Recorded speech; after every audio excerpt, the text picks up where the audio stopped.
kung saan inaasahan nga natin na itong shear line, yung salubungan ng malamig na hangin galing northeast at mainit na hangin galing silangan, yung nakakaapekto sa silangang bahagi ng Northern Luzon. Inaasahan nga rin natin na ito ay magdadala ng maulap na papawirin, mga kalat-kalat na pag-ulan at mga isolated na thunderstorm sa mainland Cagayan, sa may Isabela, Aurora, pati na rin sa may Quezon. Samantalang northeast monsoon naman o hindi kaya yung amihan natin, yung inaasahan natin na magdadala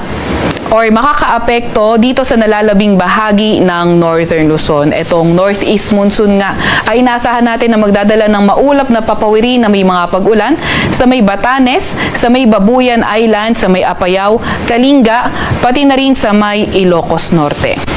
Samantalang easterlies naman o yung mainit na hangin galing karagatang Pasipiko, yung inaasahan natin na makakaapekto sa nalalabing bahagi ng ating bansa. Asahan nga natin itong easterlies magdadala ng maulap na papawirin at mga kalat-kalat na pag-ulan, pagkidlat at pagkulog sa lugar ng Bicol Region, sa may Mimaropa, sa may Visayas, sa may Dinagat Island, Surigao del Norte, Surigao del Sur, pati na rin sa may Davao Oriental. Kaya yung mga nabanggit na lugar, pinag-iingat sa mga banta ng pagbaha o hindi kaya pagguho ng lupa, lalo na kapag nagkakaroon ng katamtaman hanggang sa malalakas na mga pag-ulan.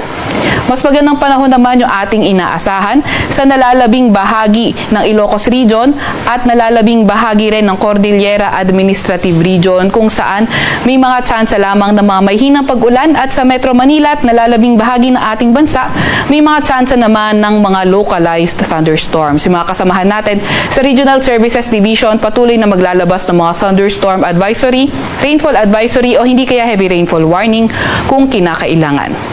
Sa kasalukuyan din nga ay wala tayong namomonitor na low pressure area or bagyo sa loob or malapit sa ating Philippine Area of Responsibility. Gayunpaman, nakikita nga natin na itong axis ng shear line ay posibleng mas bumaba, at kapag gayon nga ang nangyari ay posibleng mas maraming areas yung maapektuhan ng northeast monsoon o amihan, kaya patuloy pa rin tayo mag-antabay sa